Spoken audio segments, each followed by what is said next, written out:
ليظهره على الدين كله. وقال الله تعالى: قل إن كنتم تحبون الله فاتبعوني يحببكم الله. وقال الله تعالى: لقد كان لكم في رسول الله أسوة حسنة. وقال الله تعالى: وإن تطيعوه تهتدوا. وقال الله تعالى: إنا أعطيناك الكوثر فصل لربك وانحر إن شانئك هو الأبتر. صدق الله العظيم. اللهم صل وسلم على عبدك ورسولك وحبيبك سيدنا محمد النبي الأمي وعلى آله وأصحابه وبارك وسلم. استاد محترم ڈاکٹر محمد اقبال خلیل صاحب، جناب ڈاکٹر محمد طیب صاحب، جناب ڈاکٹر انور جمال صاحب، جناب ڈاکٹر حضرت اکبر صاحب، ڈاکٹر فخر عالم صاحب، قائدین پاکستان اسلامک میڈیکل ایسوسیشن، میرے بھائیوں، مختلف تنظیموں کے ڈاکٹر کمیونٹی سے تعلق رکھنے والے ذمہ داران ساتھیوں، میرے لیے یہ اعزاز ہے کہ پاکستان کے جو سب سے لاجیکل مائنڈ کمیونٹی ہے ان کی مجلس میں شرکت کا، اور اس مجلس میں پھر سیرت مبارکہ صلی اللہ علیہ وسلم جو کہ ایک حکایت دل پذیر ہے، جس کو سننے، پڑھنے اور بولنے پر روح کو ایک تازگی ملتی ہے، اس موضوع پہ مجھے بولنے کا موقع مل رہا ہے۔ میں اس اعزاز پہ اپنے پیما کے ذمہ دار ساتھیوں کا مشکور ہوں، اور میں چاہوں گا کہ یہاں پہ بطور تذکیر اور یاد دہانی میرے لیے بھی، اس پوری مجلس کے اور مجلس کے شرکاء کے لیے بھی چند باتیں سیرت مبارکہ کے حوالے سے رکھ سکوں۔ لیکن میں ابتدا میں کچھ چیزوں پہ آپ کے ذہن کو واضح کر لوں کہ سیرت مبارکہ کی جو جامعیت ہے، اس کی جو کاملیت ہے اور اس کی جو ہمگیریت ہے وہ غیر معمولی ہے۔ جامعیت، کاملیت اور ہمگیریت یہ سیرت مبارکہ کی ایسی ہے کہ پوری معلوم انسانی تاریخ میں اور کسی سیرت کو اس کے مقابلے میں پیش نہیں کیا جا سکتا۔ اس لیے اس کے اوپر کسی مجلس کے اندر گفتگو کرنا اور اس کے تمام پہلوؤں کا، ایسپیکٹس کا احاطہ کرنا، یہ ناممکنات میں سے ہے۔ اللہ کی کتاب قرآن شریف نے جب اللہ کے پیغمبر صلی اللہ علیہ وسلم کا ذکر کیا ہے تو اس کو سراجم منیرہ کہا ہے، ایک روشن سورج۔ اور ظاہر ہے سورج کی کرنوں کو، اس کی روشنی کو نہ ناپا جا سکتا ہے، نہ تولا جا سکتا ہے، نہ گنا جا سکتا ہے، اللہ متناہی چیز ہے۔ پھر یہ ہے کہ سورج کا کمال یہ ہے کہ جب وہ چمک رہا ہوتا ہے تو آبادیوں میں، دریاؤں میں، پہاڑوں میں، شہروں میں، دیہاتوں میں، ہر جگہ نور اور روشنی ملتی ہے۔ پھر سورج کا کمال یہ بھی ہے کہ اس کو جو کوئی بھی جس اینگل سے اور زاویے سے دیکھے اس کو نور اور روشنی ملتی ہے۔ تو یہ سراجم منیرہ کا لفظ قرآن پاک نے جو اللہ کے پیغمبر صلی اللہ علیہ وسلم کے لیے استعمال کیا ہے، یہ اس بات کی عمازی ہے کہ اس میں جامعیت ہے، کاملیت ہے اور ہمگیریت ہے۔ اور پھر قرآن نے یہ کہا ہے وَرَفَعْنَا لَكَ ذِكْرَكَ، کہ اللہ نے آپ کا آوازہ اور آپ کا ذکر بلند کر دیا۔ اب جس کا ذکر اور آوازہ اللہ بلند کر دے اس کا احاطہ کون کیسے کر سکتا ہے؟ اسی لیے تو 1400 سال سے یہ دنیا کا واحد موضوع ہے کہ 1400 سال سے اپنے اور غیر، ہر خطے، ہر منطقے، ہر زبان، ہر جغرافیے، ہر زمانے کے لوگ اس پر لکھ رہے ہیں، لیکن لکھنا ختم نہیں ہو رہا۔ اس لیے ہمارا کام جو ہے وہ ملا عبد الرحمن جامی ہرات کے، انہوں نے آسان کر دیا ہے۔ انہوں نے بہت خوبصورت فارسی کے اندر نعت کہے ہیں، اور اسی نعت کا ایک شعر ہے کہ لا یمکن الثنا کما کان حقہ بعد از خدا بزرگ توئی قصہ مختصر۔ لا يمكن الثناء كما كان حقه، آپ کی ذکر کا جیسے حق ہے اس کی ادائیگی انسان کے لیے ممکن نہیں۔ بادس خدا بزرگ توئی قصہ مختصر یہ کہ اس کائنات میں، اس کائنات کے رب کے بعد جو بزرگ ترین ہستی ہے وہ آپ صلی اللہ علیہ وسلم۔ تو یہ ایک ایسی سیرت ہے اور اس سیرت کے اوپر مجھے بولنا ہے، اور میں نہ اسکالر ہوں، نہ کوئی پروفیسر ہوں، نہ کوئی عالم ہوں، ایک پولیٹیکل ورکر ہوں، اور اسلام کے ایک کارکن کی حیثیت سے اپنی جدوجہد کرتا ہوں جتنا بھی کچھ مجھ سے ہو سکتا ہے۔ اس لیے میرے لیے تو یہ بالکل ناممکن ہے کہ میں اس پہ سیر حاصل گفتگو کروں اور اس کے تمام پہلو آپ لوگوں کے سامنے، سامعین کے سامنے، حاضرین کے سامنے رکھوں۔ لیکن جس طرح میں نے ابتدا میں کہا کہ میں بطور واعظ، بطور نصیحت، بطور تذکیر چند پہلو اس مجلس میں رکھوں گا تاکہ مجھے بھی واعظ و نصیحت ہو اور یاد دہانی ہو، اور میرے اس مجلس کے شرکا، میرے بھائیوں کو بھی واعظ، نصیحت اور یاد دہانی ہو۔ تو میں وہ چند پہلو آپ لوگوں کے سامنے رکھوں گا۔ 5 پہلو ہیں، میں کوشش کروں گا 2-2 3-3 منٹ میں اشارتاً اس پہ آپ لوگوں کے سامنے بطور تذکیر کچھ چیزیں رکھوں۔ سب سے پہلی چیز تو یہ ہے کہ دیکھیں، اللہ کے پیغمبر صلی اللہ علیہ وسلم کے اسوہ حسنہ سیرت مبارکہ کا ایک تقاضا یہ ہے کہ ہم آپ سے محبت کریں، آپ سے عشق کریں۔ ایک مومن کا، ایک امتی کا جو اپنے پیغمبر صلی اللہ علیہ وسلم سے محبت اور عشق ہوگی وہ دنیا کی تمام چیزوں سے زیادہ۔ خود قرآن نے مومنین کی جو صفت بیان کی ہے وہ یہ ہے، النبی اولا بالمؤمنین من انفسہم، کہ مومنوں کو اپنے پیغمبر اپنی جان سے بھی زیادہ عزیز ہو۔ یہ قرآن نے مومنین کی صفت بیان کی ہے کہ ان کے دل و دماغ میں جو طاقتور محبت ہوگی، جو مضبوط محبت ہوگی، وہ اپنے پیغمبر صلی اللہ علیہ وسلم کی۔ خود اللہ کے پیغمبر صلی اللہ علیہ وسلم نے فرمایا، لا یؤمن احدکم حتی اکون احب الیہ من والدہ وولدہ والناس اجمعین، کہ تم میں سے کوئی شخص اس وقت تک مومن نہیں ہو سکتا، کامل مومن نہیں ہو سکتا، جب تک کہ وہ مجھ سے اپنے والدین، اپنی اولاد اور اپنی جان اور تمام انسانوں سے بڑھ کر محبت نہ کرنے۔ تو اللہ کے پیغمبر صلی اللہ علیہ وسلم کی محبت ایک امتی کے دل میں سب سے طاقتور محبت ہوگی۔ والدین کی محبت جائز ہے، بلکہ اس کا حکم ہے۔ اولاد کی محبت جائز ہے، اس کا حکم ہے کہ اس کی خیر خواہی۔ دنیا کی محبت بھی جائز ہے، لیکن یہ تمام محبتیں تابع ہوگی اللہ کے پیغمبر صلی اللہ علیہ وسلم کی محبت۔ سب سے جو طاقتور محبت ہوگی، سب سے جو مضبوط محبت ہوگی، سب سے جو زیادہ محبت ہوگی ایک امتی کے دل میں، وہ اپنے پیغمبر صلی اللہ علیہ وسلم کی ہوگی۔ اور میں آپ کو یہ بتاؤں کہ دیکھیں، یہ صحابہ کرام رضوان اللہ علیہم اجمعین کی جب آپ تاریخ پڑھتے ہیں تو وہ غیر معمولی واقعات اس میں ہمیں نظر آتے ہیں۔ مثلا Gibbon, Edward Gibbon, the decline and fall of Roman empire, جو 19ویں صدی کا بہت بڑا مغربی تاریخ نگار ہے، وہ کہتا ہے کہ اللہ کے پیغمبر صلی اللہ علیہ وسلم کے بعد ان کے صحابہ نے، یعنی ان کے وصال کے بعد، وفات کے بعد 60 سال میں ایک ایسی بڑی ریاست قائم کی جو متمدن تھی، منظم تھی، سپر پاور تھی، اور جو اتنی وسیع تھی کہ اس کے ایک سرے سے لے کر دوسرے سرے تک اگر آپ کو سفر کرنا پڑے تو تیز رفتار اونٹ پر 200 دن اور 200 راتوں کا سفر طے کرنا۔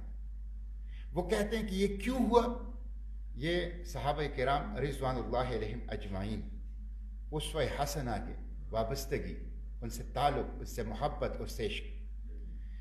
اسی طرح جو out line of history, H G Wells, ان کی بڑی مشہور تاریخ ہے، بہت مشہور ایک کلاسک ہسٹری ہے۔ وہ کہتے ہیں کہ جب وہ دنیا کی ہسٹری بیان کرتے ہیں، بیان کرتے کرتے کرتے جب وہ اسلام کے اوپر آتے ہیں تو جو چیپٹر ہے اس کا، اسلام کی آمد پہ، اس کا آغاز وہ اس جملے سے کرتے ہیں کہ اب ہم انسانی تاریخ میں ایسی غیر معمولی حیرت انگیز واقعات کا ذکر کریں گے کہ انسانی ذہن اس کی توضیح پیش نہیں کر سکتا. عقل کے لیے مشکل ہے کہ اس کو جسٹیفائی کہ ہوا کیسے. کیا یہ افسانے ہیں؟ کیا یہ تاریخی خواب ہے یا عملاً واقعتاً اس دنیا کے اندر یہ واقعات ہوئی؟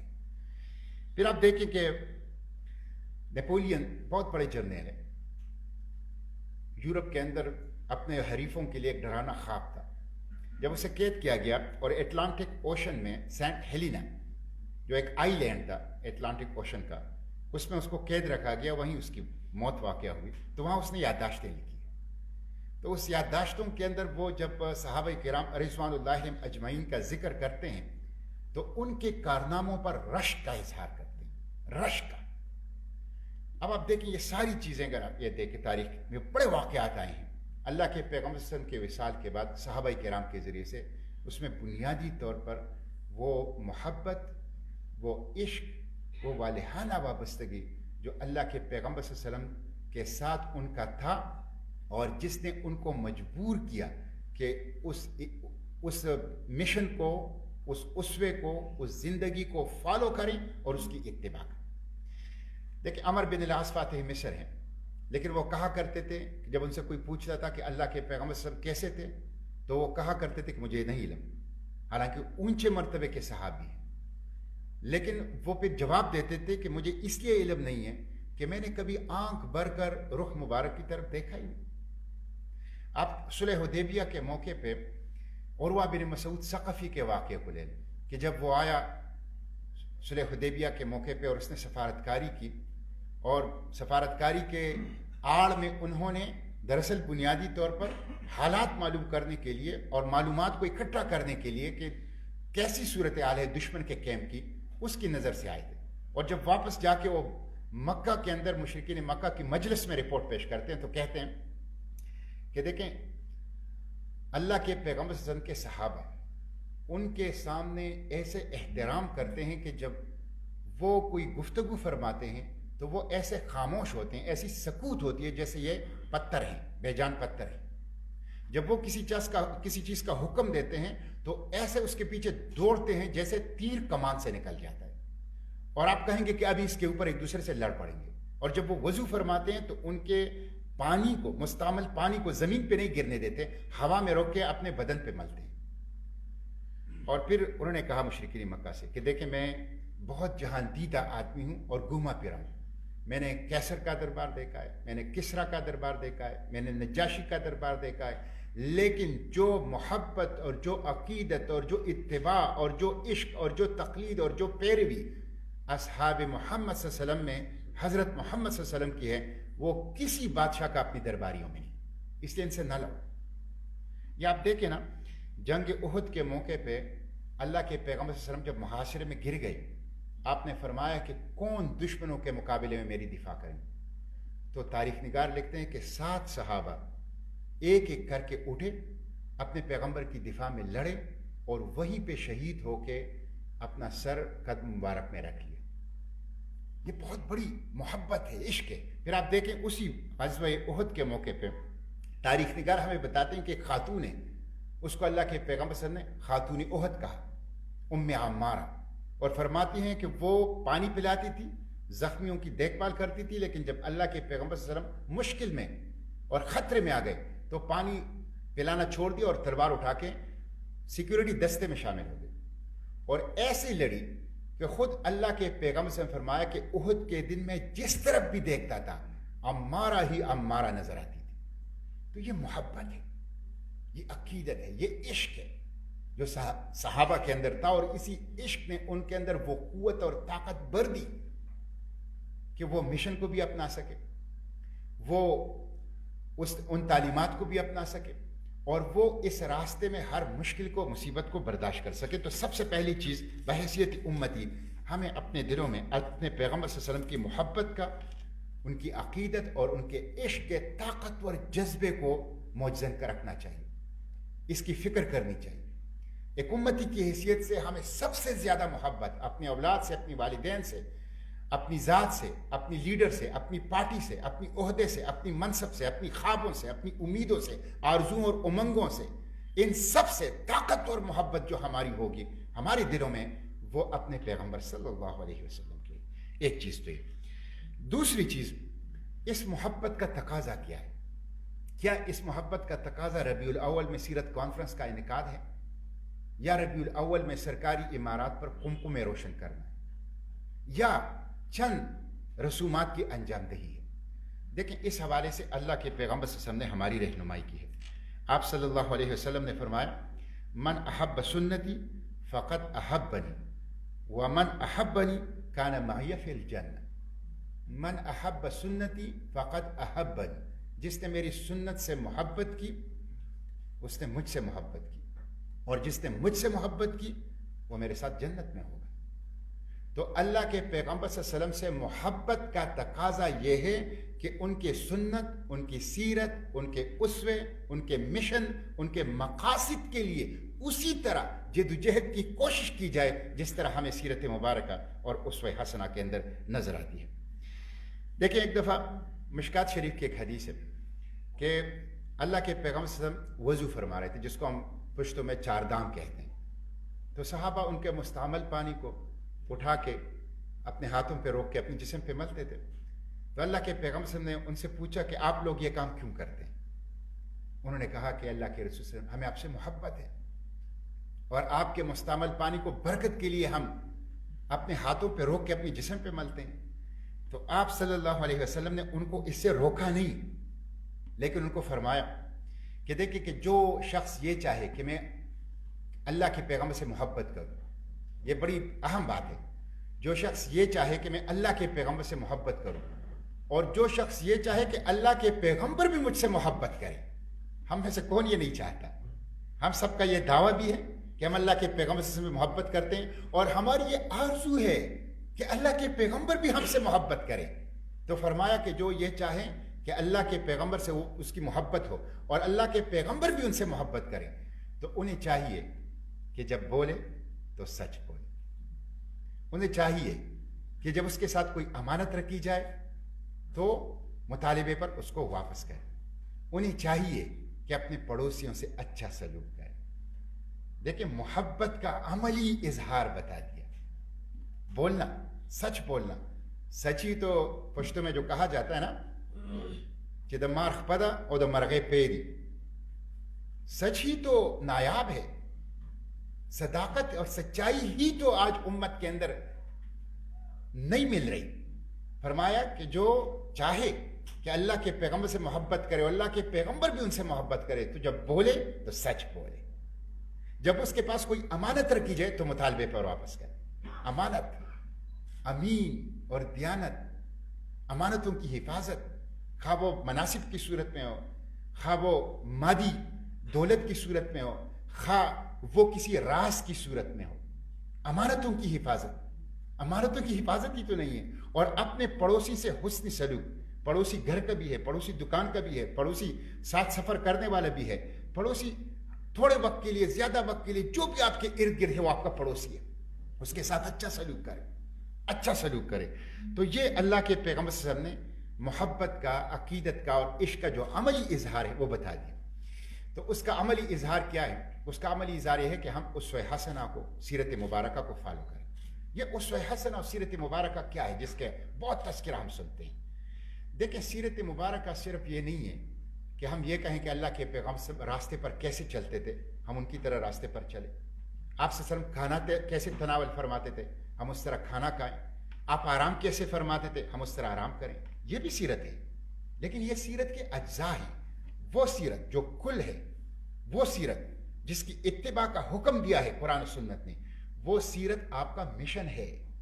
ہرا کے غار سے لے کر جہاں پہلی وحی آئی، اقرأ بسم ربک الذی خلق، اور جب دوسری وحی آئی، یا ایھا المدثر قم فانذر وربک فکبر، وہاں سے لے کر اسلام کے غلبے تک جب یہ وحی آئی، الیوم اکملت لکم دینکم واتممت علیکم نعمتی ورضیت لکم الاسلام دینا.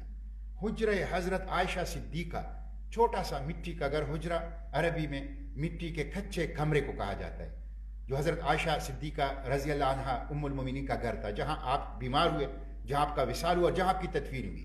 تو ہیرا کے غار سے لے کر اس حجرے تک آپ نے جس مقصد کے لیے، جس مشن کے لیے، جس کاس کے لیے جدوجہد کی، قرآن کے الفاظ میں وہ یہ تھا ان اقیم الدین، کہ دین قائم ہو جائے۔ قرآن کے الفاظ میں وہ یہ تھا لیظہرہ علی الدین کلہ، کہ دین امام، حکمران، مقتدر، پیشوا، رہنما بن جائے۔ قرآن کے الفاظ میں وہ یہ تھا وَيَكُونَ الدِّينُ كُلُّهُ لِلَّهِ، دین خالص ہو جائے اللہ کے لیے۔ یہ وہ مشن تھا جس کے لیے آپ نے جدوجہد کی۔ اور پھر آپ دیکھیں دعوت و ارشاد آپ نے کیا ہے۔ ہر مومن، ہر امتی کو دعوت و تبلیغ کا کام کرنا چاہیے، وہ اس مقصد کے لیے تھا۔ تربیت و تزکیہ آپ نے کیا ہے۔ تربیت و تزکیہ کا مطلب یہ ہے عقیدے کی اصلاح، شخصیت کی اصلاح، برائیوں اور خرابیوں کو دھونا، غلطیوں اور خطاؤں کو صاف کرنا، انسان کو نکھارنا، اس کو کہتے ہیں تربیت و تزکیہ۔ تو آپ نے تربیت و تزکیہ کیا ہے۔ وہ لوگ جو بچوں کو زندہ درگور کرتے تھے، شراب پیتے تھے، جوا کر اور بتوں کی آگے سے دریس ہوتے تھے، لڑائی جھگڑے کرتے تھے، جن کے اندر ساری خرابیاں تھیں، ان کی اصلاح کی، اس کو کہتے ہیں تربیت و تزکیہ۔ ہر مومن کو اپنا اور ارد گرد کا تربیت و تزکیہ کرنا چاہیے۔ آپ نے تربیت و تزکیہ بھی کیا، آپ نے اس کے ساتھ جہاد بھی کیا ہے۔ طبقات ابن سعد میں ہے کہ آپ نے 9 سالوں میں 56 سرایا اور 27 عزبات، کل 83 جنگیں لڑی، ہر 35 دن میں ایک جنگ، ہر 35 دن میں۔ وہ بے فکری کی زندگی اللہ کے پیغمبر صلی اللہ علیہ وسلم نے نہیں گزاری، سٹریس کی، ٹینشن کی، پین کی، مسلسل پریشر کی، سوچ و بچار کی، غور و فکر کی، ہر وقت خطرات کے اندر گرے ہوئے رہنا، یہ اللہ کے پیغمبر صلی اللہ علیہ وسلم کا اسوہ ہے۔ اور یہ دلچسپ بات ہے، میں صرف آپ لوگوں کے لیے کچھ چیزیں ضمنی طور پہ بیان کروں گا کہ ان 83 جنگوں میں تاریخ نگار کہتے ہیں کہ کل 1018 افراد مرے ہیں دونوں طرف سے، 1018، 759 اس میں کافر قتل ہوئے اور 219 غالباً یہ مسلمان شہید ہوئے۔ کل 1018 افراد اس میں شہید ہو گئے، اور اتنے تھوڑے سے نقصان کے ساتھ اتنا بڑا انقلاب، اتنا ہمگیر۔ اس کے اسلام کا انقلاب جو ہے یہ ایک ٹوٹل ریولوشن ہے، ایک پیسفل ریولوشن ہے، ایک بلڈ لیس ریولوشن ہے۔ انسانی تاریخ میں اتنے پرامن اور غیر خونی انقلاب کا کوئی مثال نہیں۔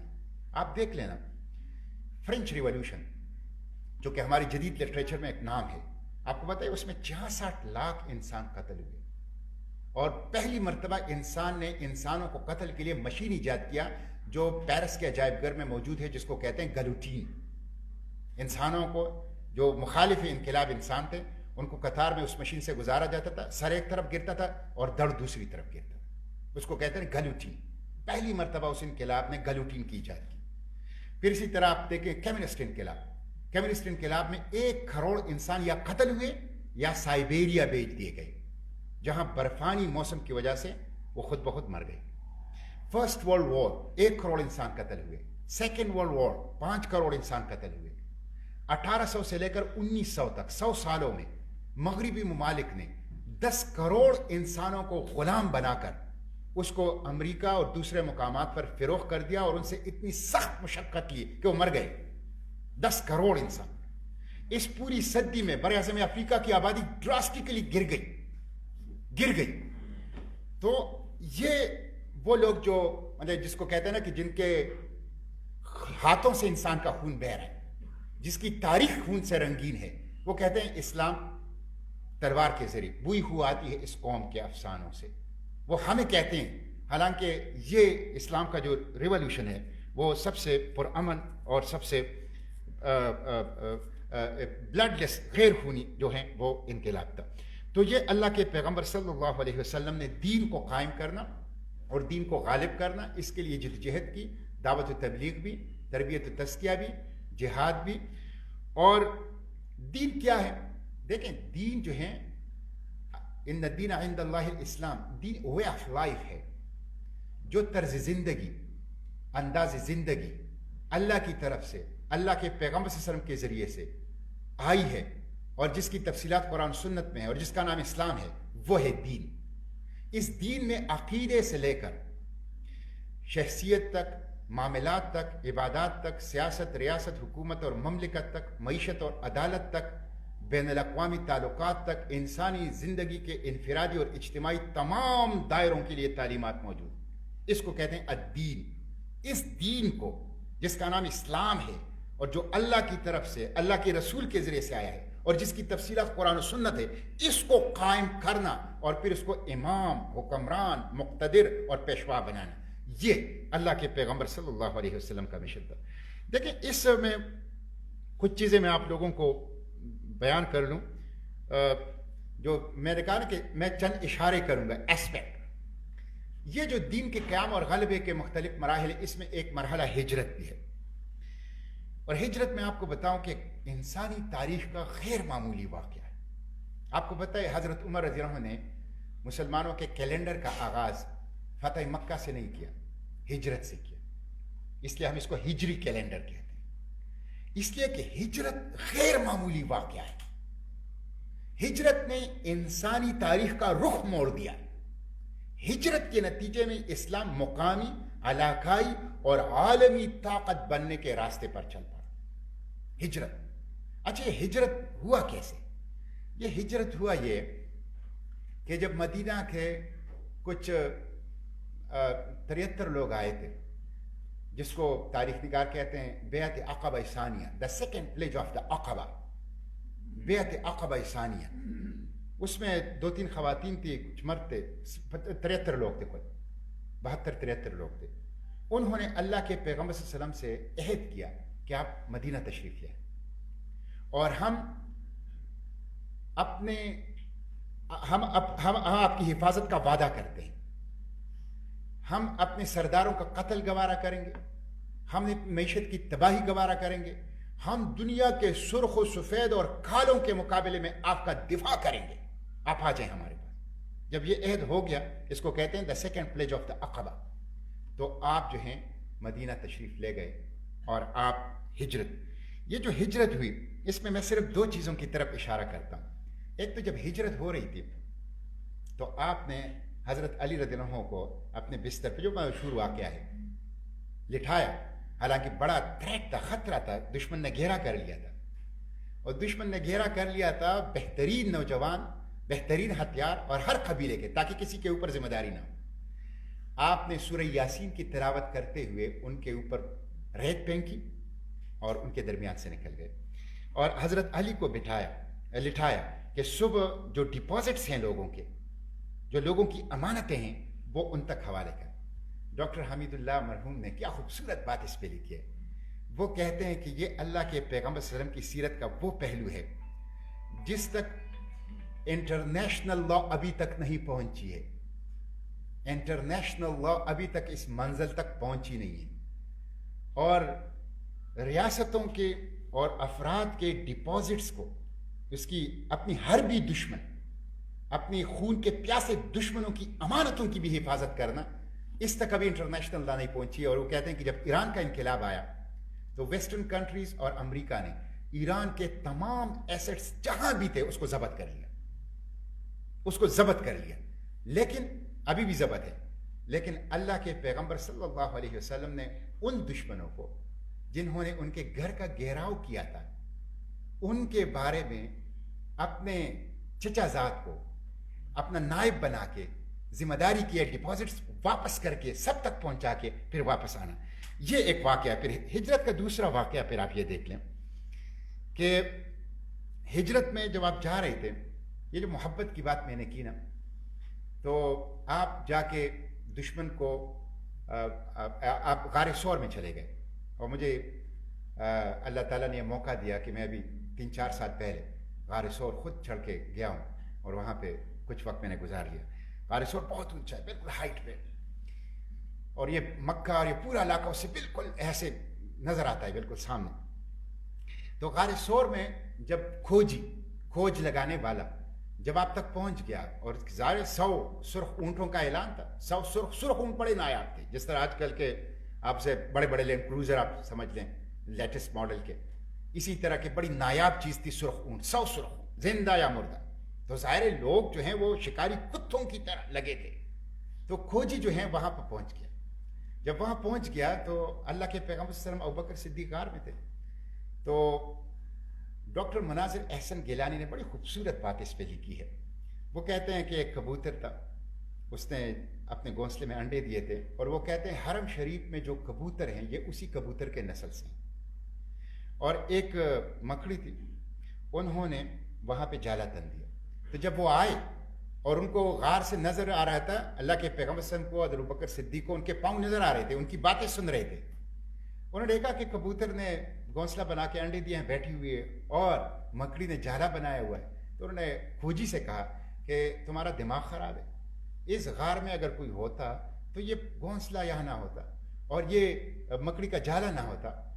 تو انہوں نے کہا ہے کہ یہ جو پہلا قلعہ, مناظر احسن گیلانی بڑے خوب عاشق رسول تھے, انہوں نے کہا یہ جو آپ کو قلعے نظر آتے ہیں نا, دلی کا لال قلعہ, درہ دانیال کا قلعہ, مصر کے قلعے, افریقہ کے قلعے, تو ان قلعوں کا جو پہلی بنیاد تھی وہ غار ثور کا قلعہ تھا. اور وہ غار ثور کا قلعہ مکڑی کے جانے, اوہن البیوت, بہت ہی کمزور سا, بہت ہی کمزور سا, اور ان کو کبر تھا, غرور تھا. تو اللہ تعالیٰ نے مشرکین مکہ کے کبر اور غرور کو ایسے توڑا کہ ایک معصوم پرندہ جو فاختہ تھی اور کبوتر تھی, اور دوسرا مکڑی کا جالا, اس کے ذریعے سے ان کا کبر وہ چھوڑا, اور اپنے پیغمبر صلی اللہ علیہ وسلم اور ان کے ساتھی کو, صدیق کو, حضرت ابوبکر صدیق رضی اللہ عنہ کو محفوظ کیا. تو یہ ایک دوسرا پہلو. تیسرے پہلو کی طرف میں آتا ہوں, وہ یہ ہے کہ دیکھیں اللہ کے پیغمبر صلی اللہ علیہ وسلم نے حکومت بھی قائم کی, اور یہ جو تصور ہے کہ اسلام کے اندر سیاست نہیں ہے, یا ریاست, مملکت اور اجتماعی کاموں سے اسلام کا کوئی تعلق نہیں ہے, یہ کرسچینٹی میں تو ہے. اس لیے کہ کرسچینٹی میں ہے کہ جو پوپ کا ہے وہ پوپ کو دو, جو کنگ کا ہے وہ کنگ کو دو. اسلام میں نہ پوپ ہے اور نہ کنگ ہے, یہاں سب کچھ اللہ کا ہے. تو وہ یہ تصور وہاں سے آیا ہے کہ جب مسلمان مغلوب ہو گئے اور عالمی امامت سے معزول کر دیے گئے, اور ویسٹرن کنٹریز جو ہیں وہ دنیا کی امامت کے سٹیج پر آ گئی, تو یہ اس دور کا تصور ہے کہ اسلام کا سیاست کے ساتھ کوئی تعلق نہیں. اللہ کے پیغمبر صلی اللہ علیہ وسلم کا جو اسوہ حسنہ ہے وہ یہ ہے کہ وہ ہمیں یہ نہیں بتاتا کہ دین صرف مسجد و مدرسے تک محدود ہوگا یا درس و تدریس کے حلقے تک محدود ہوگا. اللہ کے پیغمبر صلی اللہ علیہ وسلم نے جو دین ہمیں چھوڑا ہے وہ یہ ہے کہ اس کو زندگی کے تمام دائروں میں امام اور حکمران بنانا, قائم اور غالب کرنا. آپ دیکھ لینا, اللہ کے پیغمبر صلی اللہ علیہ وسلم مدینے کے اندر باقاعدہ ایک حکومت کے سربراہ تھے, باقاعدہ ایک حکومت کے سربراہ تھے, اور آپ صلی اللہ علیہ وسلم نے اس حکومت کی سربراہی میں لات اور منات اور عزا اور حبل اور ابو جہل اور ابو لہب کی حکومتوں کو ختم کر دیا, اور کیسر و کسرا کی حکومتوں کے خاتمے کا آغاز کر دیا, جو بین الاقوامی خطوط گئے, کیسر کو, کسرا کو, 4 دانگ عالم میں. یہ اسلام کی جو گلوبل جو ایک تھا یا گلوبل فیز تھا, اس کا ایک آغاز تھا. تو اللہ کے پیغمبر صلی اللہ علیہ وسلم نے یہ ان کا اسوہ ہے. یہ جو لوگ کہتے ہیں کہ اسلام حکومت اور سیاست اور ریاست اور مملکت روحانیت کے خلاف ہے, یہ روحانیت کے خلاف نہیں ہے. حکومت, ریاست اور سیاست کو قرآن و سنت کی روشنی میں کرنا عین روحانیت ہے, اور عین روحانیت اس لیے ہے کہ اللہ کے جو جلیل القدر انبیاء تھے, جیسے داؤد علیہ السلام, سلیمان علیہ السلام, یوسف علیہ السلام, اور خاتم النبیین صلی اللہ علیہ وسلم خود بڑی بڑی سلطنتوں کے حکمران تھے. ایک تاریخی آرٹیکل میں نے یہ پڑھا ہے کہ انہوں نے 30 صحابہ جو کبار صحابہ ہیں, اونچے مرتبے کے صحابہ ہیں, وہ بڑی بڑی سلطنتوں کے حکمران تھے. یعنی وہ ایسی گورنر تھے, صوبیدار تھے, اور وہ ایسی صوبے تھے جو آج کل ایک ریاست میں پہ مشتمل ہیں. تو یہ اللہ کے پیغمبر صلی اللہ علیہ وسلم کا اسوہ ہے. اللہ کے پیغمبر صلی اللہ علیہ وسلم کی حدیث شریف ہے کہ دیکھیں اسلام اور حکومت یہ 2 جڑواں بھائی ہیں, اس کو ایک دوسرے سے جدا نہیں کیا جا سکتا. 2 جڑواں بھائی ہیں. اسلام ایک محل ہے, خوبصورت محل ہے, اور اسلامی حکومت اس کا چوکیدار ہے.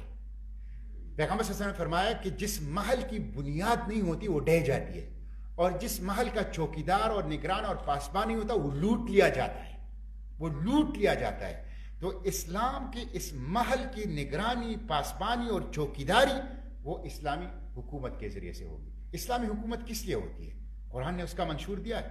الذین ان مکناہم فی الارض اقاموا الصلاة وآتوا الزکاة وامروا بالمعروف ونہوا عن المنکر. فرائض اربعہ، 4 بنیادی کام. اسلامی حکومت کا پہلا کام یہ ہوگا الذین ان مکناہم فی الارض اقاموا الصلاة، کہ وہ انسانوں کو انسانوں کے رب سے جوڑے گا. صلاۃ بطور استعارہ استعمال ہوگا. نظام صلاۃ قائم کرے گا اور نظام عبادات قائم کرے گا. جتنی بھی نظام عبادات ہے اسے ریاستی سرپرستی دے گا، اسے ریاستی سرپرستی دے گا. انسانوں کا تعلق انسانوں کے رب سے ریاستی طاقت اور قوت اور ریاستی اداروں کے ذریعے سے قائم کرے گا. پہلا کام یہ. الذین ان مکناہم اقاموا الصلاة وآتوا الزکاة، وہ نظام زکوٰۃ اور نظام اسلامی معیشت جس میں کوئی بھوکا نہ سوئے، جس میں استحصال نہ ہو، جس میں سرمایہ داری نظام نہ ہو. وہ اقبال نے کہا نا کہ چیست قرآن خواجرہ پیغام مرگ دستگیری بندے بے ساز و برق. قرآن کیا ہے؟ چیست قرآن خواجرہ پیغام مرگ، استحصالی طبقے کے لیے موت کا پیغام ہے. دستگیری بندے بے ساز و برق، بیواؤں کے لیے، یتیموں کے لیے، غریبوں کے لیے، اپاہجوں کے لیے، پسے ہوئے طبقات کے لیے امید کا ایک پیغام ہے. تو یہ وہ نظام زکوٰۃ اور نظام اسلامی معیشت جس میں کوئی استحصال نہ ہو، جس میں کوئی ظلم نہ ہو، جس میں دولت کا ارتکاز چند ہاتھوں کے اندر نہ ہو وہ. اور تیسرا کام وہ یہ کرے گا الذین ان مکناہم اقاموا الصلاة وآتوا الزکاة وامروا بالمعروف، خیر کو پھیلائے گا. معروف وہ تمام خیر اور نیکی جو انسانی فطرت اس کو خیر اور نیکی سمجھتا ہے، جو فطرت کے اندر ودیت کر دی گئی ہے. وہ تمام چیزیں جو انسان کے عقل کے تحفظ، اس کے عقیدے کے تحفظ، اس کی صحت کے تحفظ، اس کے سماج اور خاندان کے تحفظ اور اس کے لیے اس کی کوشش کرے گا. وہ خیر کو فروغ دے گا، خیر کو ریاستی اداروں کے ذریعے سے ترقی دے گا. وَأَمَرُوا بِالْمَعْرُوفِ وَنَهَوْا عَنِ الْمُنکَرِ، اور ایسی تمام چیزیں جو انسانی صحت، انسانی عقیدے، انسان کی عقل و دل، انسان کی خاندانی نظام، انسان کے سماج اور پورے معاشرے کے لیے نقصان دہ ہو اور جس پہ اتفاق ہو کہ یہ برائی ہے، ان تمام برائیوں کو وہ ریاستی قوت اور طاقت سے روکے گا. یہ ایک جو ہے وہ ایک حکومت کا کام ہے. حکومت، اسلامی حکومت کسی طبقے کی نہیں ہے، کسی خاندان کی نہیں ہے. اسلامی حکومت اصولوں کی حکمرانی ہوتی ہے. آپ دیکھیں اللہ کے پیغمبر صلی اللہ علیہ وسلم خود حکمران تھے، لیکن آپ صلی اللہ علیہ وسلم، تاریخ نگار کہتے ہیں کہ منوں کے حساب سے چاندی آتا تھا اور آپ اسے ظہر اور عصر کی نماز میں تقسیم کر لیتے تھے کے درمیان میں، اور سیروں کے حساب سے سونا آتا تھا گولڈ اور آپ اسے عصر اور مغرب کی نماز کے درمیان تقسیم کر لیتے تھے. سونا، چاندی، درہم و دینار تھے، لیکن وہ لوگوں کے لیے تھے، ذات کے لیے نہیں تھے، حکمران کے لیے نہیں تھے. کتنی واقعات ہیں کہ حضرت فاطمہ رضی اللہ عنہا کہ جو بہت ہی محبوب تھی، چھوٹی بیٹی تھی، چھوٹی اولاد ویسے بھی محبت بہت زیادہ ہوتی ہے. انہوں نے نوکر اور خادم مانگا، آپ صلی اللہ علیہ وسلم نے انکار کر دی کہ میں بیت المال سے آپ کو نوکر اور خادم نہیں دے سکتا، یہ مسلمانوں کا بیت المال ہے. آپ دیکھیں کہ حضرت ابو ہریرہ رضی اللہ عنہ فرماتے ہیں کہ میں ایک دفعہ مسجد نبوی میں آیا تو اللہ کے پیغمبر صلی اللہ علیہ وسلم بیٹھ کے نماز پڑھ رہے تھے. میں نے پوچھا اللہ کے رسول آپ کیوں بیٹھ کے نماز پڑھ رہے ہیں؟ کیا آپ بیمار ہیں؟ آپ کو کوئی مرض لاحق ہے؟ تو آپ صلی اللہ علیہ وسلم نے فرمایا کہ نہیں ابو ہریرہ، مجھے بھوک ہے اور بھوک کی وجہ سے میرے وجود میں اتنی طاقت نہیں ہے کہ میں کھڑے ہو کے اپنے رب کی عبادت کروں. ابو ہریرہ جو فرماتے ہیں کہ یہ سن کے میں رونے لگا. جب میں رونے لگا تو اللہ کے پیغمبر صلی اللہ علیہ وسلم نے مجھے فرمایا کہ ابو ہریرہ رو نہیں. جو شخص اس دنیا میں بھوک کو اس نیت کے ساتھ برداشت کرے گا کہ اس پر اللہ تعالیٰ آخرت میں مجھے اجر دے گا، تو اللہ تعالیٰ حشر کے دن کے سختیوں سے اس کو محفوظ کر دے گا. حشر کے دن، قیامت کے دن کے سختیوں سے اس کو محفوظ. یہ دیکھیں حکمران آپ نے اختیاری طور پر غربت اور مسکینی کو لی تھی، اور یہ حکومت کے لیے ایک نمونہ تھا، اور اسی نمونے کو فالو کیا خلفائے راشدین نے حضرت ابوبکر صدیق، حضرت عمر، حضرت عثمان، حضرت علی رضوان اللہ علیہم اجمعین. انہوں نے فالو کیا اسی کو. اور یہ دیکھیں، یہ جو ڈاکٹر حمید اللہ نے لکھا ہے 1400 سال پہلے کیسر و کسرا کے زمانے میں یہ بات کرنا کہ حکمران مشورے سے آئے گا، مشورے سے. اس لیے ثقیفہ بنی ساعدہ جہاں پہ آپ صلی اللہ علیہ وسلم کی وصال کے بعد ابوبکر صدیق کی خلافت کا فیصلہ ہوا، اس کو تاریخ نگار دنیا کا پہلا پارلیمنٹ کہتے ہیں. بنی ساعدہ کا چھپر جہاں پہ ایلڈرز جمع ہو گئے اور کونسل آف ایلڈر میں یہ فیصلہ ہوا کہ ابوبکر صدیق کو حکمران بناتے ہیں. تو حکمران مشورے سے ہوگا 1400 سال پہلے، اور مشورے سے وہ شخص ہوگا جو سب سے زیادہ نیک، متقی اور پرہیزگار ہو.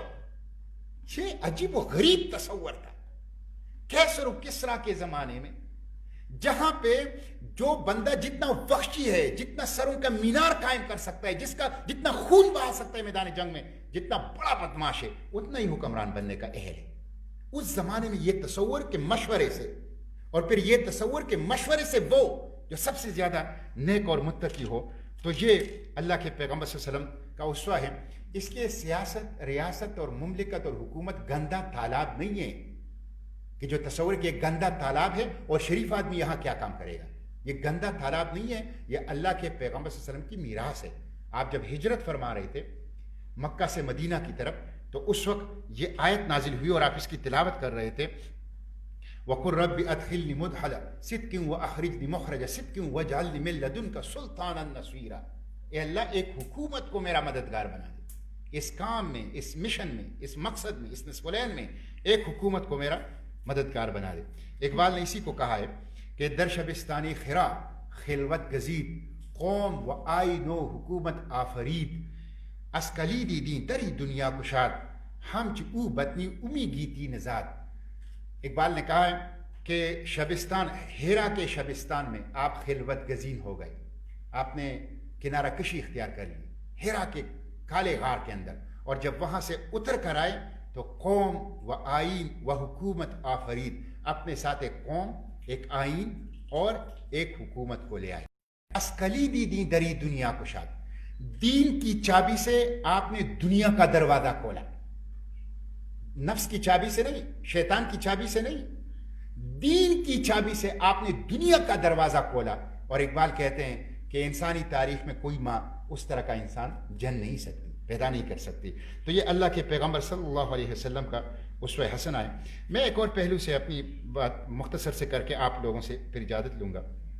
ایک اور چیز خطبہ حجۃ الوداع کی ہے جو کہ ہم سے بڑا اس دور میں جب فنڈامنٹل رائٹ کی بات ہوتی ہے، فنڈامنٹل رائٹ کی بات ہوتی ہے اور لوگ فنڈامنٹل رائٹس کے چیمپئن بنتے ہیں، تو میں مختصر چند جملے میں اس پہ بھی تھوڑی سی روشنی ڈالنا چاہوں گا. دیکھیں، انسانی حقوق کا سب سے پہلا قدیم اور تفصیلی چارٹر اللہ کے پیغمبر صلی اللہ علیہ وسلم نے خطبہ کیسے آپ صلی اللہ علیہ وسلم نے 9 ذی الحج 10 ہجری کو بمطابق 7 مارچ 632 کو میدان عرفات میں ایک خطبہ دیا جو کہ 119 دفعات پر مشتمل ہے، 119 دفعات پر. اور یہ اب تک آج جب اس مجلس کے انسانی تاریخ کا سب سے قدیم اور سب سے تفصیلی چارٹر ہے فنڈامنٹل رائٹ کا. آپ دیکھ لیں کہ یہ 119 دفعات پر خطبہ حجۃ الوداع جو انسانی حقوق کا سب سے قدیم اور تفصیلی چارٹر ہے. اس کے بعد جب آپ مغربی ہسٹری کو پڑھتے ہیں، ویسٹرن ہسٹری کو پڑھتے ہیں، تو وہ کہتے ہیں کہ انسانی حقوق کا آغاز ہوا ہے میگنا کارٹا سے. میگنا کارٹا 63 دفعات پر مشتمل ہے. جون 1215 میں کنگ ہنری دوم کے بیٹے کنگ جان ہنری نے انگلینڈ میں اس کو دیا. اور یہ کنگ جان کون تھا؟ یہ بھی بڑا دلچسپ بات ہے. King John Richard the Lionheart, جس نے صلاح الدین ایوبی کے ساتھ بیت المقدس کی جنگ لڑی، ان کا بھائی تھا. یہ دونوں کنگ ہنری دوم کے بیٹے تھے، ایک کنگ جان اور دوسرا رچرڈ دا لائن ہارٹ. تو یہ کنگ جان نے 1215 میں دیا اور یہ کل 63 دفعات پر مشتمل تھا. اور جب آپ ہسٹری پڑھیں گے، میرے پاس اس وقت نہیں ہے، لیکن آپ جواہر لال نہرو کی ایک کتاب ہے. نہرو کا ایک ایسپیکٹ تو ایک متعصب ہندوستانی سیاستدان کی ہے، پاکستان دشمن کی، لیکن ان کا دوسرا ایسپیکٹ ایک انٹلیکچوئل کا ہے، اور ان کی ایک کتاب ہے دا گلپسز آف ورلڈ ہسٹری. تو اس میں یہ ساری چیزیں آپ کو ایچ جی ویلز کا بھی out line of the history میں بھی یہ چیزیں مل جائے گی, اور نہرو کی اس کتاب میں بھی. تو یہ میگنا کارٹا 63 دفعات پر جون 1215 میں کنگ جون نے یہ دیا. اس کے بعد دوسرا جو آیا, مغربی ہسٹری ہمیں یہ بتاتی ہے, وہ تھا انقلاب فرانس. انقلاب فرانس کے بارے میں ویسٹرن لٹریچر کہتا ہے کہ انسان نے ایک جست لگائی, انسانی تہذیب نے ایک جمپ لگائی, ایک بڑی جمپ لگائی. یہ ایک ڈکلیریشن دیا فرینچ ریولیوشن کے موقع پہ, اس کو کہتے ہیں declaration of rights of man and of citizen, اور یہ کل 17 دفعات پر مشتمل ہیں, اور یہ 1789 موقع پر دیا گیا کہ انسان آزاد ہے. روسو اور والٹیر اس کے خالق تھے.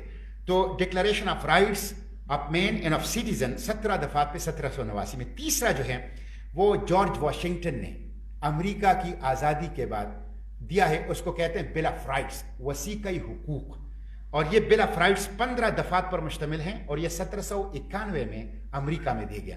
اور چوتھا جو ہے, چوتھا میگنا کارٹا, پھر فرینچ ریولیوشن, پھر بل آف رائٹ امریکہ کے, اور پھر چوتھا 1948 میں 30 دفعات پر مشتمل universal declaration of human rights of the United nation. United nation کی 1948 میں 30 دفعات پر مشتمل یونیورسل ڈکلیریشن ہے. اب آپ دیکھیں 119 دفعات پر 1400 سال پہلے 632 میں ایک بڑا تفصیلی چارٹر, اور وہ ایسا چارٹر تھا, یہ باقی جتنے بھی ہیں یہ لازم نہیں ہے کوئی اس پہ مانے کوئی نہ مانے. وہ جو خطبہ حجۃ الوداع ہے وہ ایمان کا حصہ ہے, اس کو کوئی تسلیم نہیں کرے گا تو اس کے ایمان میں نقص ہوگا. اس کے لیے خارجی طاقت کی ضرورت نہیں اس پہ عمل کرنے کے لیے, اس کے لیے اندرونی طاقت کے ذریعے سے اس کو عملی کیا ہے. تو یہ اللہ کے پیغمبر صلی اللہ علیہ وسلم کا اسوے کا ایک اور پہلو ہے. اور آخر میں چونکہ فرانس کا واقعہ بالکل تازہ ہوا ہے تو اس پہ 2-3 جملے کہہ کے میں اپنی گفتگو سمیٹ لیتا ہوں, میرے خیال میں کافی وقت ہو گیا. یہ جو فرانس کا واقعہ ہوا ہے, دیکھیں یہ سوچا سمجھا منصوبہ ہے. جو سفید فام نسل پرستی ہے انہوں نے political point scoring, political mileage, اور اپنے سیاست میں اپنی ملکوں کے اندر ایج لینے کے لیے انہوں نے اسلام کو ایک دشمن کے طور پر سامنے رکھا. اور آپ دیکھیں کہ اس سے پہلے ناروے کے اندر قرآن جلایا گیا, پھر سویڈن کے اندر قرآن جلایا گیا, اور سیکیورٹی باقاعدہ پولیس نے ان کو سیکیورٹی دی. اور پھر چارلی ہیبڈو ہفتہ وار میگزین ہے فرانس کا, اور پھر جب وہاں واقعہ ہوا تو فرانس کے صدر نے کہا کہ ہم اب سرکاری سرپرستی میں یہ کام کریں گے, اور پیرس میں بڑے بڑے بلڈنگز میں, قداور بلڈنگز میں یہ جو کیریکیچرز ہیں, یہ جو کارٹونز ہیں توہینامیز, یہ باقاعدہ چلائے گئے سرکاری سرپرستی کے اندر. تو یہ باقاعدہ ایک منصوبے کے تحت ہوتا ہے, اور یہ تہذیبی جنگ کا حصہ ہے. ہم نہیں چاہتے تہذیبی جنگ, اسلام کوئی تہذیبی جنگ نہیں چاہتا. اسلام تہذیبوں کے اندر بقائے باہمی چاہتا ہے, میوچل کو ایگزسٹنٹ پیسفل تعلق چاہتا ہے. اسلام پوری انسانیت کے لیے ہے. اسلام کسی کلیش آف سیولائزیشن کا قائل نہیں ہے. اسلام کسی جنگ کا تہذیبوں کا قائل نہیں ہے. اسلام تو تمام انسانوں کو مجتمع کرتا ہے, بلا تفریق رنگ, نسل, زبان, جغرافیہ, تمام انسانوں کو مخاطب کرتا ہے. لیکن مغرب اس کو کلیش آف سیولائزیشن اور اس کو تہذیبوں کی جنگ اپنے مقاصد کے لیے بنانا چاہتا ہے. اسلام کا یہ مقصد نہیں ہے. تو یہ جو کیریکیچرز یا جو کارٹونز بھی گئے ہیں, اس سے پہلے فرانس اس وقت سب سے آگے ہے اس میں, پھر اسکینڈینیوین کنٹریز ہیں.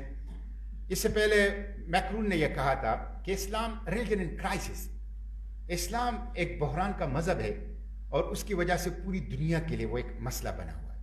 حقیقت یہ ہے کہ اسلام ریلیجن کرائسس نہیں ہے, مغربی تہذیب کرائسس میں, ویسٹرن سیولائزیشن کرائسس میں. اور یہ مساجد کے اوپر تالے لگانا, مساجد کے اوپر چھاپے مارنا, برقعے کے اوپر پابندی لگانا, اور پھر برقعے کے اوپر جرمانے لگانا اور نیشنلٹی کو کینسل کرنا, یہ سب اس بات کی علامت ہے کہ یہ مغربی تہذیب ایک بحران سے گزر رہی ہے. یہ کوئی فریڈم آف ایکسپریشن نہیں ہے, یہ کوئی فریڈم آف سپیچ نہیں ہے کہ آپ 1.70 کروڑ مسلمانوں کی جو محبت کا, عقیدت کا اور عشق کا مرکز و محور ہے, اس کی توہین کریں. یہ کون سا فریڈم ہے؟ یہ کون سی فریڈم آف اسپیچ ہے؟ کون سی فریڈم آف ایکسپریشن ہے؟ ایون جو یونانیمس ریزولوشن میں نے سینیٹ آف پاکستان سے پاس کی ہے، اس میں نے بڑی ڈیٹیل سے یونائٹڈ نیشن کے ان قوانین کا اور یورپی یونین کے ان قوانین کا حوالہ دیا ہے، جس کی روح سے فرانس جو کچھ کر رہا ہے خود یورپی یونین کے قوانین کو پامال کر رہا ہے. اس لیے یہ ایک سیاسی مقاصد کے لیے یہ کام کر رہے ہیں، اور یہ سیکولر انتہا پسندی ہے، سیکولر انتہا پسندی ہے، لبرل انتہا پسندی ہے. اور جو یہ کام کر رہے ہیں دہشت گرد ہیں، وہ تہذیبوں کے بقائے باہمی کے دشمن ہیں، وہ عالمی امن کے دشمن ہیں. وہ چاہتے ہیں کہ انسانوں کو، کرۂ ارض کے اوپر بسنے والوں کو ایک تیسری عالمی جنگ کی طرف دھکیل دے. اس میں ہمیں کیا کرنا چاہیے؟ دیکھیں، ہمیں بڑے ٹھنڈے دماغ کے ساتھ، بڑے سوچ سمجھ کر، بڑے تحمل کے ساتھ ان چیزوں کا جواب دینا چاہیے. رد عمل کے اندر جذباتی جواب وہ اسلام کی کوئی خدمت نہیں کرے گا. یہ وہ موقع ہے، یہ وہ موقع ہے کہ جس میں ہم اللہ کے پیغمبر صلی اللہ علیہ وسلم کے اس مبارک اسوے کو انسانیت کے سامنے رکھیں کہ جو پوری انسانیت کی دنیا اور آخرت کی کامیابی ہے. اور مغربی دنیا میں خود کچھ مصنفین نے یہ بات لکھی ہے، اپنے مغرب کو مخاطب کیا ہے. وہ مغربی مصنفین جو نو مسلم ہیں، جو یورپین ہیں، کنورٹ ہو گئے اسلام کی طرف، انہوں نے خود یہ مغربی دنیا کو مخاطب کر کے کہا ہے کہ جب آپ اللہ کے پیغمبر صلی اللہ علیہ وسلم کو پڑھیں گے تو آپ ان سے محبت کرنے لگیں گے. پڑھ تو لو ذرا نا، کیریکیچر بناتے ہو، کارٹون بناتے ہو، توہین کرتے ہو، ذرا پڑھ تو لو نا. پڑھ لو گے تو محبت کرنے لگو گے، جان سے عزیز لگنے لگے گا، بچوں اور والدین سے زیادہ محبت کرنے لگو گے. محبتوں کا، عقیدتوں کا، عشق کا مرکز و محور بن جائے گا. ذرا پڑھ تو لو. تو یہ وہ موقع ہے کہ ہم بڑے کمپوزڈ اور بڑے ٹھنڈے دماغ کے ساتھ اس کا جواب دیں. اور میں سمجھتا ہوں کہ ہمیں 4-5 پہلوں سے اس کا جواب دینا چاہیے. نمبر 1، جو مغربی دنیا کے اندر مسلمان ہیں، مغربی دنیا، یہ سب سے بڑا چیلنج ان کے سامنے ہے. ان کو مغرب کے ذہنی سطح، علمی سطح اور ان کی انفرادی اور اجتماعی نفسیات کو سامنے رکھ کر اللہ کے پیغمبر صلی اللہ علیہ وسلم کا اسوہ اس قوم کے سامنے رکھنا چاہیے. بڑے بڑے سیمینار منعقد کرنا، بڑے پیمانے پر کتابیں اور پمفلٹ شائع کرنا، social media, conventional media, T V screen کو اس کے لیے استعمال کرنا. آپ دیکھیں نا، 60 لاکھ مسلم فرانس میں رہتے ہیں. یہ 60 لاکھ مسلمان اگر طے کر لیں کہ ہم نے ہر فرینچ باشندے کو اللہ کے پیغمبر صلی اللہ علیہ وسلم کا اسوہ پہنچانا ہے، یہ ممکن ہے، یہ عین ممکن ہے. اور ان کی علمی سطح، ان کی انفرادی اور اجتماعی سوچ کے مطابق اس کو رکھنا یہ بہت زیادہ ضروری ہے. تو یہ مغربی دنیا کے مسلمانوں کا. اور خصوصاً میں ابھی گیا تھا لندن، تو میں ویسے ہی سینٹرل ماسک لندن گیا سیر کے لیے، میں وہاں نماز پڑھوں. اتفاق سے مجھے وہاں پہ سوابی کے ایک بندے نے مجھے پہچان لیا. وہاں خادم تھا، اس لائبریری کا اس کا انچارج تھا. تو انہوں نے مجھے وزٹ کرایا. سینٹرل ماسک لندن سب سے بڑی مسجد ہے اور سب سے بڑی لائبریری ہے وہاں پہ لوگ آتے تھے، ٹورسٹ، مغربی ٹورسٹ، اور وہ مسجد کی سیر کرتے. تو انہوں نے ایک بڑا ہال بنایا ہے، اس ہال سے ڈبل ہے، اور اس میں ایک سرے سے جاتے ہیں آخری سرے تک آتے ہیں. تو انہوں نے بڑے بڑے بورڈز کے ذریعے سے اسلام کو واضح کیا ہے، واٹ از اسلام. تو انہوں نے یہ ایسے بڑی بڑی چارٹوں کے اندر، جب ایسے بندہ یہاں سے سفر شروع کرتا ہے اور یہاں تک آتا ہے تو پوری اسلام اس کے سامنے آ جاتا ہے.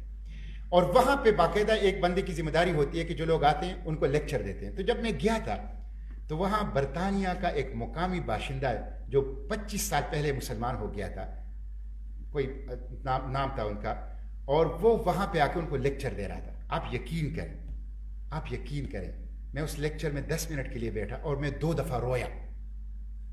جس خوبصورت لاجیکل انداز سے ان کو بتا رہے تھے کہ کرسچینٹی اور اسلام یہ ایک ہی چراغ کی روشنی ہے، لیکن اس ایک ہی چراغ میں پھر اسلام کا فرق کیا ہے. جس خوبصورت اور لاجیکل انداز سے انہوں نے ان کو یہ بات سمجھائی، کم از کم ہمارے سب کانٹیننٹ کا یا ایشین کنٹریز کا کوئی بندہ یہ کام نہیں. میں 2 دفعہ رویا اس مجلس میں بیٹھ. تو یہ اس مغربی دنیا کے جو مسلمان ہیں ان کی ذمہ داری ہے کہ ان کی ذہنی علمی سطح اور ان کی نفسیات انفرادی اور اجتماعی کو سامنے رکھ کر اللہ کے پیغمبر کا اسوہ ان تک پہنچائے. مسلم حکمرانوں کی یہ ذمہ داری ہے. 60 مسلم ممالک ہیں, 60 مسلم ممالک کہ وہ یونائٹڈ نیشن کو اجتماعی طاقت سے یونائٹڈ نیشن یورپی یونین میں ایسے قوانین بنائیں کہ کسی بھی نبی کی توہین نہ کی جا سکے. یہ ان کا فرض ہے. تیسری چیز یہ ہے کہ اگر یہ چیز نہیں مانی جاتی تو آپ کے پاس سافٹ پاور ہے. سافٹ پاور کیا ہے؟ سافٹ پاور دو چیزیں ہیں. ایک سافٹ پاور آپ کا ڈپلومیٹک پاور ہے اور دوسرا سافٹ پاور آپ کا اکانومی ہے. آپ سافٹ پاور کو استعمال کریں. سافٹ پاور آپ ڈپلومیٹک چینلز کو بھی استعمال کر سکتے ہیں اور سافٹ پاور آپ مصنوعات کی بائیکاٹ کر کے بھی کر سکتے ہیں.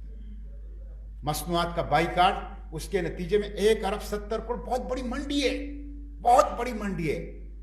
ان کی جب آپ ہاتھ مروڑیں گے یہ خود گھٹنے ٹھیکیں گے, یہ خود ناک رگڑیں گے. یہ بہت بڑی منڈی ہے 1 ارب 70 کروڑ.